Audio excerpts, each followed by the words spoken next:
ہر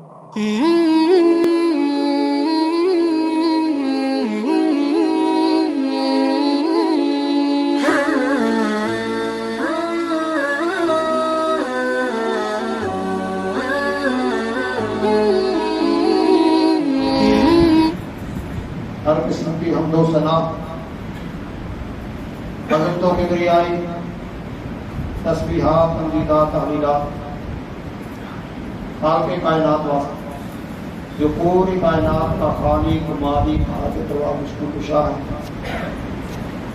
اس خالق و مالک کی بے انتہا رحمت، لا تعداد انعام و اکرام، درود و سلام سید الاولین والآخرین، امام الانبیاء والمرسلین، رحمت للعالمین، حبیب کبریا احمد مجتبی محمد مصطفیٰ صلی اللہ علیہ وآلہ آلہ وسلم کی ذات اقدس کے لیے۔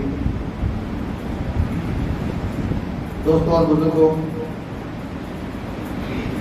قرآن مقدس، قرآن حکیم کی سورۃ البقرہ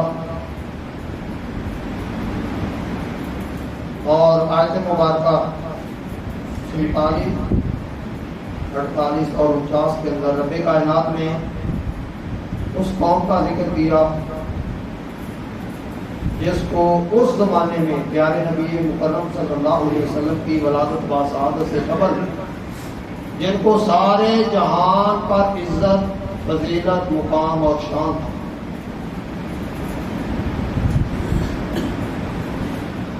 ان کو خطاب رب کائنات نے اس انداز میں بیان کیا کہ اے بنی اسرائیل، اولاد یعقوب علیہ السلام، یہ حضرت یعقوب علیہ السلام کا لقب ہے جس کا معنی ہے عبداللہ، اور ساری پھر ان کی اولاد کو خطاب ہے، اللہ کی ان نعمتوں کا ذکر ہے جب وہ فرعون کے ظلم کا شکار تھے، اس کو برداشت کر رہی تھی، کتنے پریشان تھے، کس قدر غمگین تھے، نجات کا راستہ کوئی نظر نہیں آ رہا تھا،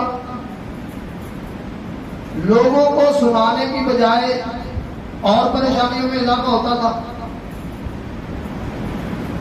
تو اللہ تعالیٰ نے فرمایا اے بنی اسرائیل، یا بنی اسرائیل، اے اولاد یعقوب، ان کو تم یاد کرو نعمت اللہ کی، میری کو نعمتوں کو۔ اللہ پاک نے جو سابقہ امتوں کے، سابقہ نبیوں کی قوموں کے حالات بیان کیے ہیں، خاص طور پر امت محمدیہ صلی اللہ علیہ وسلم کے لیے بہت بڑا سبق، درس، دل کو مضبوط کرنے کے لیے یہ واقعات ہیں۔ حالات کتنے گمبھیر کیوں نہ ہو جائے، ہر آدمی معاشی لحاظ سے کمزور نہ ہو جائے، لیکن دل کو سکون عطا کرنے کے لیے یہ واقعات بہت بڑا درس اور سبق ہیں، اس سے بڑھ کر کوئی اور خلاصہ دینے والی چیز نہیں۔ کون سی نعمتیں ہیں؟ انعمت علیکم، کائنات والا رب کہہ رہا ہے کہ میری نعمتوں کو یاد کرو۔ آگے وہ نعمتیں آئیں گی، وَأَنِّي فَضَّلْتُكُمْ، اور میں نے تمہیں فضیلت دی، عَلَى الْعَالَمِينَ، تمام جہان والوں پر۔ قیامت تک نہیں ہے، پیارے نبی صلی اللہ علیہ وسلم کی آمد سے پہلے تک جتنے بھی جہان کے اندر قومیں آباد تھی ان کو ان کے اوپر فضیلت دی، لیکن جیسے محبوب علیہ السلام تشریف لائے، یہ مقام اور شان رب کائنات نے اپنے محبوب نبی کی امت کو عطا کر دیا، اور یہ اعزاز قیامت تک ان کے پاس تھا۔ کنتم خیر امۃ اخرجت للناس تأمرون بالمعروف وتنہون عن المنکر۔ یہ محبوب علیہ السلام کی امت کے پاس یہ اعزاز رہے گا، اور انشاءاللہ ہے، اور اسی وجہ سے یہ ان کا سر فخر سے بلند ہے، قیامت والے دن بھی بلند ہوگا۔ تو آئیے اس قوم کی حالت دیکھیں، ان کی نعمتیں اور ان کا طریقہ کار پیارے موسیٰ علیہ السلام نے ان کو کس قدر دلاسا دیا تھا؟ وَاتَّقُوا يَوْمًا، اور اس دن سے ڈرو. اللہ تعالیٰ کہہ رہے ہیں پہلے دنیا کی نعمتیں یاد دلائی، پھر آخرت کے دن کا ذکر فرما کر کہ اتنے زیادہ خوش نہیں ہو جانا، اس دن سے بھی ڈرنا ہے. وَاتَّقُوا يَوْمًا لَا تَجْزِي، جس دن کوئی کفارت نہیں کرے گی. نفس عن نفس، کوئی جان کسی جان سے. ان کا گمان تھا، دل کا خیال تھا، سمجھ لیا تھا انہوں نے اپنے طور پر کیا ہم نبیوں کی اولاد ہیں، نحن ابناء اللہ و احبہ، ہم اللہ کے بیٹے ہیں، اللہ کے محبوب ہیں، نبیوں کی اولاد ہیں. جتنے بھی گناہ کر لیں گے یہی نبی ہمارے کام آئیں گے، سفارشی بن جائیں گے. تو اللہ تعالیٰ نے کہا یہ ایسا نہیں ہے. نفس عن نفس شیئا ولا يقبل منها شفاعت، کوئی سفارش بھی کام نہیں آئے گی. ولا يؤخذ منها عدل، نہ کوئی بدلہ معاوضہ دیا جائے گا. ولا هم ينصرون، اور نہ پھر ان کی مدد کی جائے گی. دنیا کے اندر اگر کوئی آدمی کسی جھوٹے مقدمے میں یا ویسے کسی مقدمے میں پھنس جائے تو 3 ذرائع ہوتے ہیں اس کے پاس باہر آنے کے. سب سے پہلے سفارش، نہیں کام کیا پیسہ، تیسرا کام طاقت کے بل بوتے پہ اپنے مجرم کو چھڑا لینا.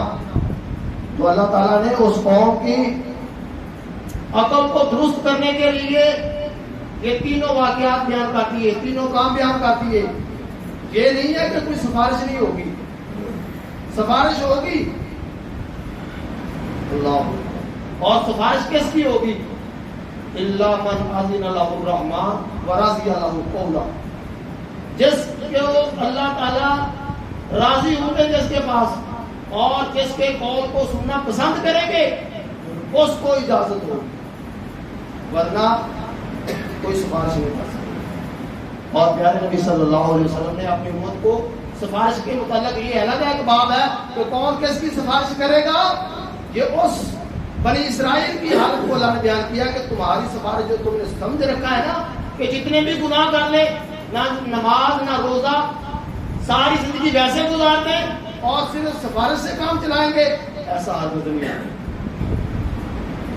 ورنہ پیارے نبی صلی اللہ علیہ وسلم کی سفارش سب جانتے ہیں کتنی معروف ہے. سارے نبیوں کی امتیں جب آئیں گی آقا علیہ السلام کے پاس، پھر پیارے نبی صلی اللہ علیہ وسلم اللہ پاک کے عرش کے سامنے پائے کے نیچے سجدہ کریں گے اور اللہ کو راضی کریں گے. اور اللہ تعالیٰ پھر خوش ہو کر فرمائیں گے ارفع راسک یا محمد صلی اللہ علیہ وآلہ وسلم. محبوب صاحب ہے. تو بھائیو، اس وقت جس کی حکمرانی تھی فرعون تھا. آج اگر معاشرے سے کسی بھی انسان کو رکھا جائے، اس کے حالات کا جائزہ لیا جائے، تو سب کی زبان پر ایک ہی شکوہ ہے، مہنگائی، بے روزگاری، معیشت ختم ہو گئی ہے. اس کا کیا حل ہے؟ دیکھو اللہ کا کلام اس بارے میں ہماری بڑی صاف ستھری ہے. شریعت اسلامیہ ہر مسئلے کا حل موجود ہے، لیکن ہم نے طریقے اپنے اختیار کر لیے. انبیاء علیہ الصلوۃ والسلام کا جو طریقہ تھا ہر امت کے لیے رہنمائی کا بہت بڑا ذریعہ تھا،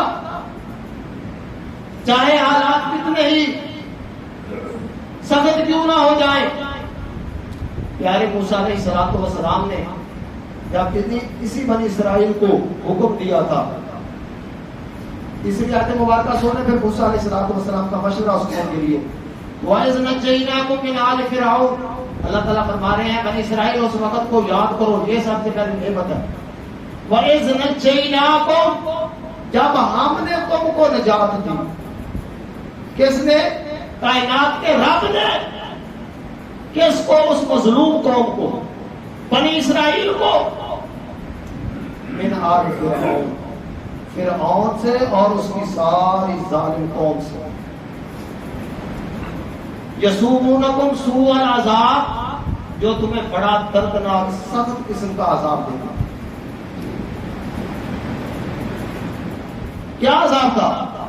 یذبحون ابناءکم، تمہارے بیٹوں کو پکڑ کر قتل کیا جاتا تھا، وَيَسْتَحْيُونَ نِسَاءَکم، اور تمہاری بچیوں کو، تمہاری عورتوں کو زندہ رکھا کرتا تھا، چھوڑ دیا گیا۔ وَفِي ذَلِكُمْ بَلَاءٌ مِّن رَبِّكُمْ عَظِيمٌ، اور یہ تمہارے رب کی طرف سے تمہاری بہت بڑی آزمائش تھی۔ بھائیو، کسی کا بیٹا اس کی آنکھوں کے سامنے اگر تلوار کی ذات میں آ کر دو ٹکڑے ہو جائے، یا اس کا کسی ظالم کا نیزہ اس کے سینے میں پیوست ہو جائے، تو وہ انسان زندہ ہی مر جانے کے قابل ہوتا ہے۔ اس کی زندگی پھر کیا رہتی ہے باقی، کہ اتنا بڑا ظلم، اتنی بڑی آزمائش۔ تو حالات دیکھے نا، آج ہمارے حالات بھی بڑے سخت ہیں۔ تو ہم نے یہاں کون سا طریقہ اپنانا ہے؟ وہ دشمن تھا، بدبخت تھا، پیارے موسیٰ علیہ السلام پہ کلمے کا انکاری تھا۔ آج ہم اکبر ہیں کہ ہمیں مہنگائی نے بہت پریشان کر دیا ہے، گھروں کے چولہے جلانے بڑے مشکل ہو گئے ہیں۔ کہ ٹھیک ہے جی، شکوہ آتا ہے زبان پہ، کرنا چاہیے، لیکن کس کے سامنے؟ کس کے سامنے ہم کریں؟ اپنی جیسے انسانوں کے سامنے جو سن کر اور خوش ہو گئے، ہمارے دل کو تسلی دینے کی بجائے وہ اپنی سنائیں گے۔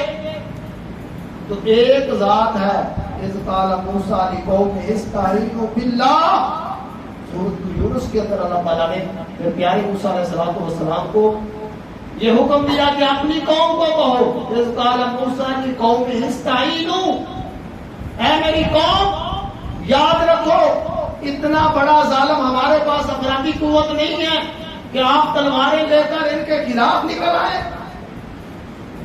لیکن ایک حل میں بتاتا ہوں، استعینوا باللہ، اپنے رب سے مدد مانگو۔ قل اللہم مالک الملک، جو بادشاہوں کا بادشاہ ہے، جو بادشاہوں کو بادشاہتیں عطا کرتا ہے، اس سے رابطہ کیا جائے۔ قل اللہم مالک تو دل ملک من تشاء وتعز من تشاء وتذل من تشاء، اس ذات سے رابطہ کیا جائے، مدد مانگو۔ اور مدد پھر کیسے مانگی جاتی ہے؟ اللہ تعالیٰ نے ہر قوم کو بہت بڑے طریقے بتائے ہیں، دو، نماز اور صبر۔ یا ایھا الذین آمنوا استعینوا بالصبر والصلاۃ ان اللہ مع الصابرین۔